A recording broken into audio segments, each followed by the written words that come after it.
Alright, hi everyone, how's it going? And welcome to another video. Now I want to do another movie review today, and the movie I'm going to be reviewing is the 1982 film The Dark Crystal. Now I know that sounds kind of random, you're probably thinking, why am I reviewing something like The Dark Crystal? It's been out for so long. Well, the reason why is because I recently watched The Dark Crystal, The Age of Resistance on Netflix, and I thought it was excellent. So I thought that I would do a movie review on the 1982 film The Dark Crystal because I saw that when it came out in 1982 in the theaters, and I thought it was great. I was in absolute awe of that film. I couldn't believe that human beings had actually been able to create something that creative and that imaginative. So really liked the film an awful lot. So that's why I'm doing this review. But for those who don't know, The Dark Crystal is done by Jim Henson. Jim Henson is also famous for having done The Muppets. Now, I was always kind of indifferent about The Muppets. I neither liked The Muppets or hated The Muppets. I was always kind of indifferent. Same thing with those Sesame Street characters, which Jim Henson also did. But, yeah, so he had done The Muppets. Then he was coming out with this. And I remember thinking that now his talents are really going to be tested and really going to be put into full use, because it really looked like it was something that he should have been doing, like an epic fantasy film, because he had done some stuff. I know he helped design the Yoda character, or his team anyways, the Jim Henson team designed Yoda, and I remember hearing George Lucas say that Yoda had to look decent. If it came off looking kind of like Kermit, or if it came off kind of corny, the whole franchise would fall apart. So the whole franchise kind of rested on the shoulders of Yoda. Yoda had to look cool. And it did. It ultimately did. So, Jim Henson then wanted to do his own fantasy film, I think inspired by Star Wars. He felt that because a lot of people were using puppets at this time in fantasy films, I think he felt he could do something pretty good with the technology he had at the time. And he was right. He was right. So Jim Henson came across a book called Once Upon a Time that was illustrated by a British illustrator by the name of Brian Froud. He came across this book around 78, and he decided that he wanted to build like a whole world around the characters in this book, or a whole world that would kind of look very similar to how these characters in this book looked. So he got Brian Froud to come to Los Angeles, I believe it was Los Angeles, and start sketching these creatures that were going to be in the Dark Crystal. So he sketched the Mystics and the Skeksis and the Gelflings. He sketched out all these creatures. Then Jim Henson had a sculptor sculpt a three-dimensional figure of these creatures. Then they would try to make it into a puppet. So the process was kind of long, and there was a lot of trial and error involved. They were trying different things. They weren't always certain what they were doing, what they wanted to do. So they just tried a lot of things and came up with some really sophisticated puppets. But it took a long time to do. It took 5 years to make The Dark Crystal. In the end, it really paid off, at least for the fans that really liked it. It didn't do really good at the box office. It was not a flop because it cost about $25 million to make, and it made $41 million. So by no means was it a flop, but Jim Henson kind of hoped it would do a bit better than that. And I think the reason why it didn't do as good as he thought it would was because the critics kind of said that it was too scary for kids. So as a result of that, parents wouldn't take their kids to see it all the time. And adults didn't want to see something that they thought would be childish, so they didn't go see it. So it had that kind of difficult situation to deal with. But Yeah, I know there was also an incident where there was a screening with some Hollywood executives, and they watched it, and Jim Henson was there, and at the end, most of them didn't like it. And I know he was kind of upset about that and didn't talk about the Dark Crystal for a while.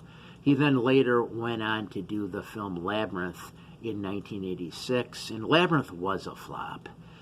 And I remember seeing Labyrinth, and I remember not really liking the puppets as much. I thought the puppets were too Muppety in Labyrinth. They just didn't have that real cool look that they had in the Dark Crystal. But, yeah, Dark Crystal is, in my opinion, the best thing Jim Henson has ever done. Even Jim Henson felt it was the best thing that he had ever done. But getting back to the story, now there are going to be spoilers, so spoiler alert, but I don't think I really need to say that if something's been around since 1982, right? So, yeah, so the story, now it takes place on another planet, and the name of the planet is Thra, so it takes place on the planet of Thra, and Thra has 3 suns. Now, that's important in a moment, but what happens is these beings from another world travel through the crystal. There's this big pink crystal on the planet of Thra. It's in a mountain. And these beings called the Urskeks travel through the crystal, and they're now on the world of Thra. And they're very wise, intelligent beings, but they're both good and bad. They have a good nature and a bad nature. They help the Gelflings with technology, and they show the Gelflings how to make certain kinds of tools. So, they do good things. They also, like I said, do some bad things because they're both good and bad. Now, what happens is there's an event called the Great Conjunction, and the Great Conjunction is when the planet's 3 suns line up. That happens once every 1,000 years.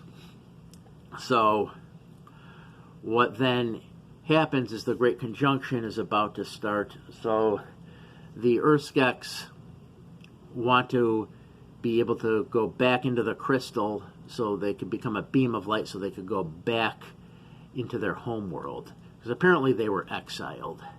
So what then happens is apparently one of the Urskeks was full of rage. And because he was not fully pure and because he was not of a pure mind, he ruined it for all the other Urskeks. And they were unable to form the beam of light to go back into their home world. And what then happened was they split off into 2 races, the Skeksis and the Mystics. The good aspect of the Urskeks went into the good aspect of the Urskeks went into the Mystics. The bad aspect of the Urskeks went into the Skeksis. So the Skeksis and the Mystics were interconnected. If a Skeksi cut itself, its mystic counterpart would also get cut. If a mystic died, its Skeksi counterpart would also die. So they're interconnected like that. And so that's what happened. Now, around this time, one of the Skeksis grew angry, and he charged the crystal and shattered a little bit of it, and a shard broke off, and it was lost, and no one knew what happened to it. It went missing. Now, about 1,000 years had gone by. The Skeksis are able to maintain their eternal life because they have control of the crystal. They kick the mystics out, but they're able to use the crystal, and the crystal will shoot these beams out, and they're able to maintain their youth and to have eternal life from the crystal. So the crystal does this. Now, I was thinking about this, and this kind of reminds me of what you have had happen here on this world in ancient China. The ancient Chinese emperors were always looking for an eternal life elixir, something that could prolong their life, because they knew they were going to die, but they didn't want to. They wanted to try to find an eternal life elixir. So what they would do is they would have their alchemists try to come up with an eternal life elixir that would give them eternal life. At one point, the emperor's alchemists were trying to come up with this eternal life elixir, and what ended up happening is, instead of coming up with an eternal life elixir, they discovered gunpowder. So it's one of history's greatest ironies. While searching for the elixir of life, they came up with the elixir of death, gunpowder. Yeah, like I said, one of history's greatest ironies. Probably one of the greatest ironies in all of human history. But anyways, getting back to the story, these Skeksis are using the power of the crystal to have eternal life.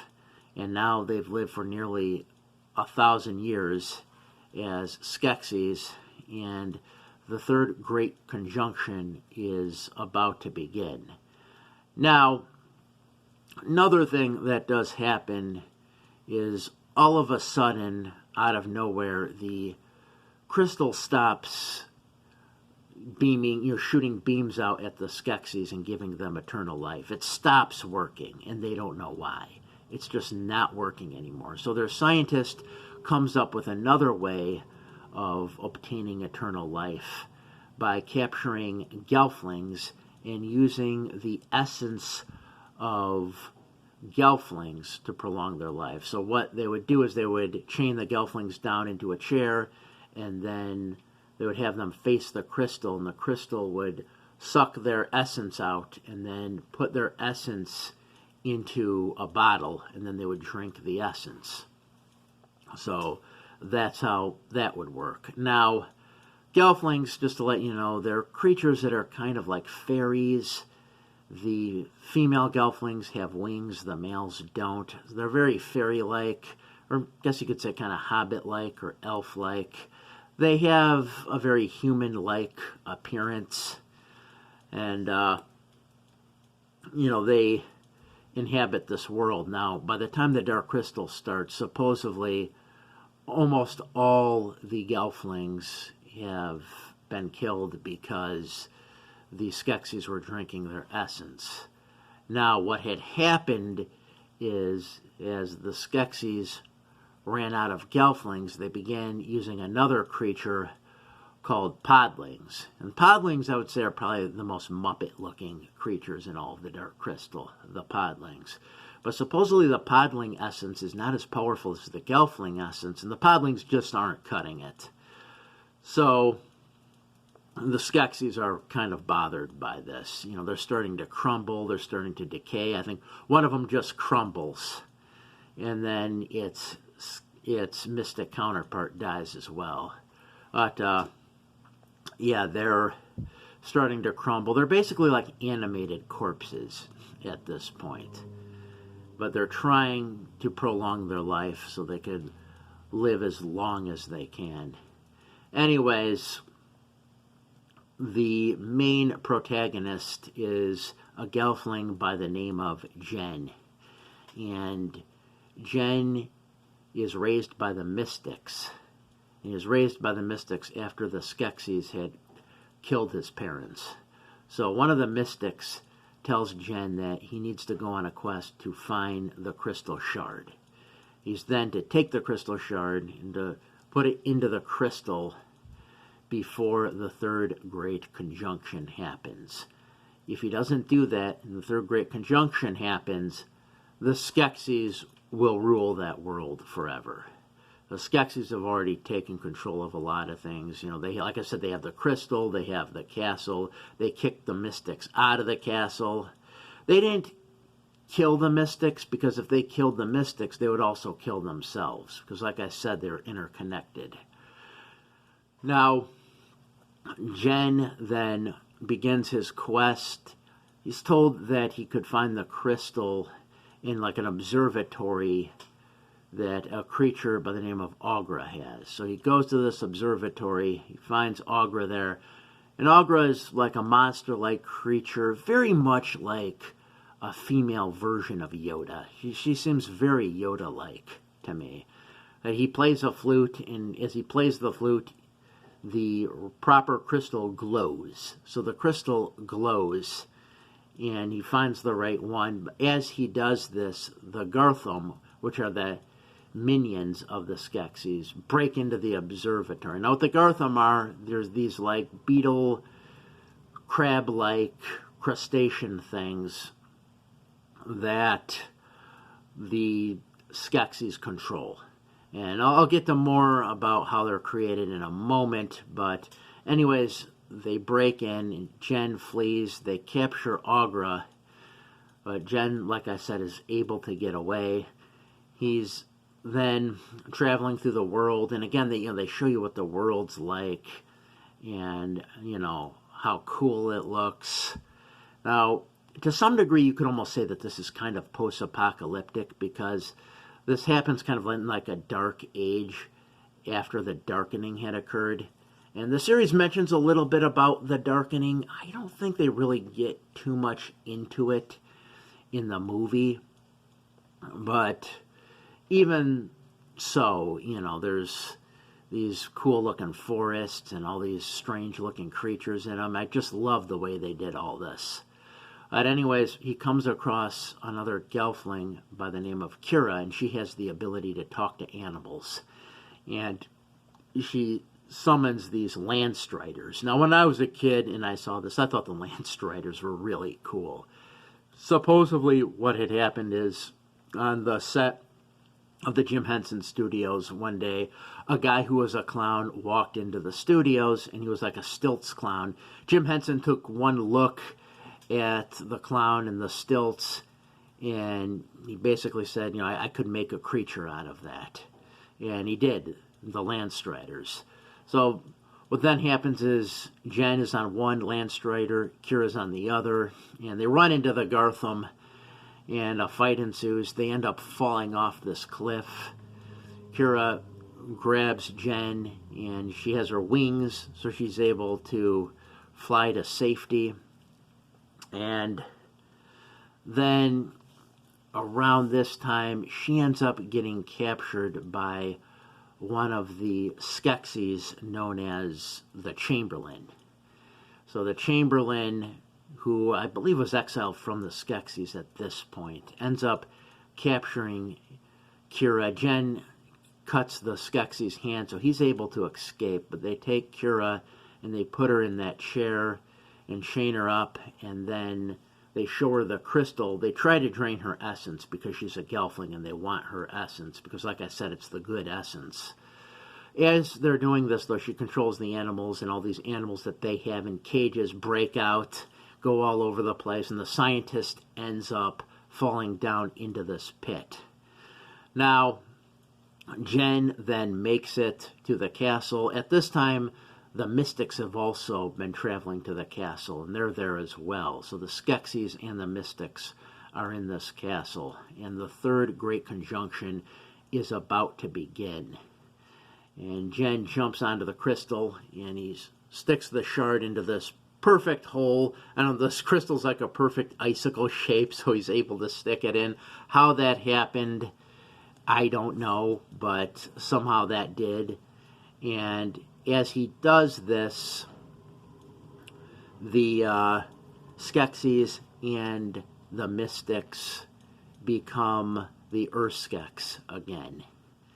And the Urskeks then heal Kira because I believe she had been injured pretty badly by one of the Skeksis. So they heal her, and they then merge into a beam of light, and they go back to their homeworld. So then the film ends.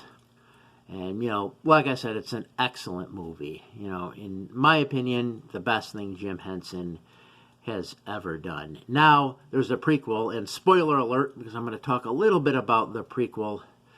But with the prequel, they get more into the Gelflings. they talk a little more about the Gelflings and how they're made up of these 7 clans, and they really expand upon the world a lot more. Now, initially with the prequel, they were going to make the Gelflings be CGI and the Skeksis would be puppets, but it looked terrible. It really did. So they decided they were just going to use puppets for the Gelflings. And there's a lot of puppets in this. There's not a whole lot of CGI, but there is some CGI. But I do think the CGI is used the right way. I don't think it's overused in this film at all, or this series. But anyways, yeah, so the series gets into more detail. A lot of different things happen and occur. They talk about the Gartham, and the scientist creates the Gartham using the body of like the spider creature, and he fuses it with some other type of creature, kind of making a Frankenstein type thing. So that's how the Gartham are created. And it talks a little bit about the darkening and how the darkening is about to happen, but it doesn't, the series hasn't gone too much into detail on that yet anyways. But yeah, just a lot of different things on, you know, the Gelflings and the Skeksis. The series does seem to hint that possibly the Skeksis weren't as bad in the beginning, but then as time went on, they became more ruthless. So it does sort of hint on that. Maybe that has something to do with the fact that the crystal stopped, you know, producing its eternal life beams, and then they became more ruthless when they had to use the Gelfling essence to prolong their lives. So, you know, that could have been. But yeah, all in all, really an excellent series. So I definitely highly recommend the series. Now, it does have a feel of being very heavily influenced by Game of Thrones. I will say that. I mean, virtually any fantasy thing that comes out now seems to be very influenced by Game of Thrones, and that makes sense because Game of Thrones is the biggest fantasy thing to come out in recent years. Like, I think the original Dark Crystal is more influenced by Lord of the Rings and, you know, The Hobbit, but this is clearly more influenced by Game of Thrones. And you could see it because there's, like, shocking deaths, there's political intrigue, and that's all very reminiscent of Game of Thrones. So, yeah, like I said, really liked it. Like the prequel, like the original film. I don't think there was anything like it when it had come out. That's all I've got. If you've watched this video, as always, I thank you for watching. Have a good night.